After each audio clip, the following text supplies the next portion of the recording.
Assalamualaikum warahmatullahi wabarakatuh. Perkenalkan, nama saya Arif Musyahada. Di sini saya akan menjelaskan 7 tradisi komunikasi. Yang pertama yakni tradisi sosial psikologis. Tradisi ini sendiri menjelaskan komunikasi secara mendasar, yaitu menyentuh ranah pribadi sebelum menyentuh ke banyak aspek.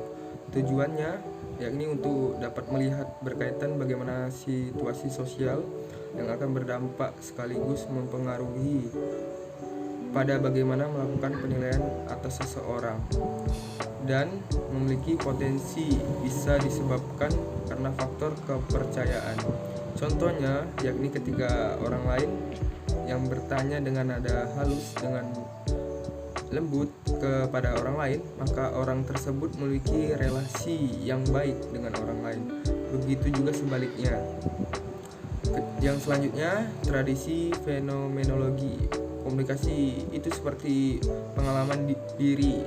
Tradisi ini cukup berbeda, yakni tradisi ini menetapkan persepsi atau interpresentasi sebagai bagian dari pengalaman pribadi, sehingga komunikasi dalam hal ini ditetapkan untuk memahami kepribadian orang lain. Contoh seperti memberitahukan bahwasannya ada ikan langka karena didorong oleh pengalaman melihat ikan langka tersebut.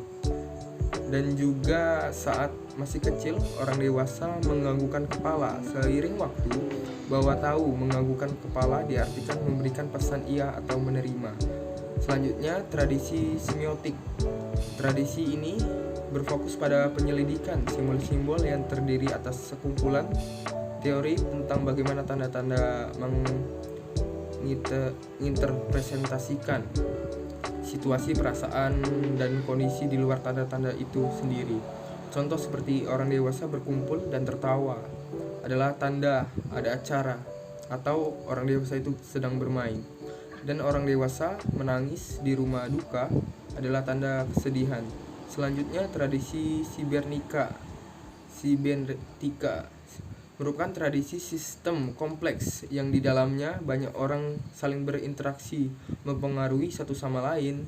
Teori ini menjelaskan bagaimana proses fisik, biologis, sosial, dan perilaku bekerja.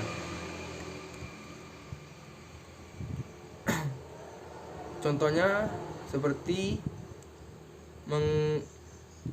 mengoperasikan sebuah kendaraan, misalnya kendaraan roda 4, di mana di dalamnya terdapat rangkaian mesin serta kendali kemudi yang disusun atas sistem di dalam sistem yang baik hingga kendaraan dapat berjalan dengan lancar.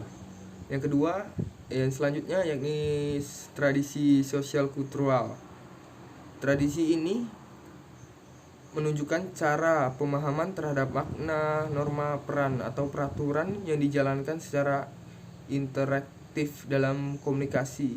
Tradisi ini memfokuskan pada bentuk-bentuk interaksi antar manusia daripada karakteristik individu atau model mental.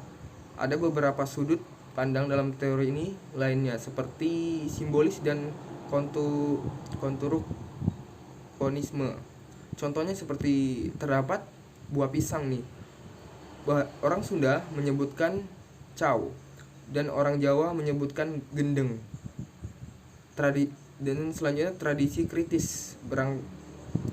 Tradisi ini berangkat dari pertanyaan-pertanyaan yang akan keistimewaan atau kekuatan dalam berkomunikasi. Teori ini menyangkut bagaimana kekuatan tekanan sebagai hasil dari bentuk-bentuk komunikasi tertentu masyarakat. Contohnya seperti menganalisis lagu Bob Marley yang berjudul Get Up Stand Up, yakni memberitahukan pada penonton berkulit hitam untuk melawan rasisme. Selanjutnya, teori retorika. Tradisi ini sudah sejak dulu berhubungan dengan public speaking, di mana tradisi ini sederhana. Kemampuan berbahasa atau berbicara efektif yang dapat diterima dengan baik oleh audiens. Contoh dalam berkumpul atau menongkrong terdiri 5 kawan. Salah satu kawan mengatakan Instagram dan salah satu kawan lagi teman mengatakan bahwasannya kemarin ada cewek cantik mengfollow IG saya. Dan pertanyaan kedua, saya akan menjelaskan model teori yang digunakan untuk menganalisis pesan, komunikator, media, dan komoditi dan efek. Pesan ialah suatu yang disampaikan oleh komunikator, dapat berupa informasi, instruksi, dan perasaan melalui kata atau nada suara. Contohnya seperti memberitahukan kepada teman bahwasanya besok libur atau besok kita main bola. Dan B, komunikator adalah orang atau pihak yang memiliki motif untuk menyampaikan pesan atau pikiran kepada pihak lain. Contohnya seperti seorang yang bisa menyampaikan atau bertukar gosip, ide, terutama yang fasih atau terampil. Media, yakni media dalam komunikasi adalah alat yang digunakan untuk menyampaikan berupa lisan, tulisan, gambaran, film, dan lain-lain. Contohnya sederhana, dalam interaksi tatap muka, dua orang yang berbicara, mendengar, mereka juga menyampaikan isyarat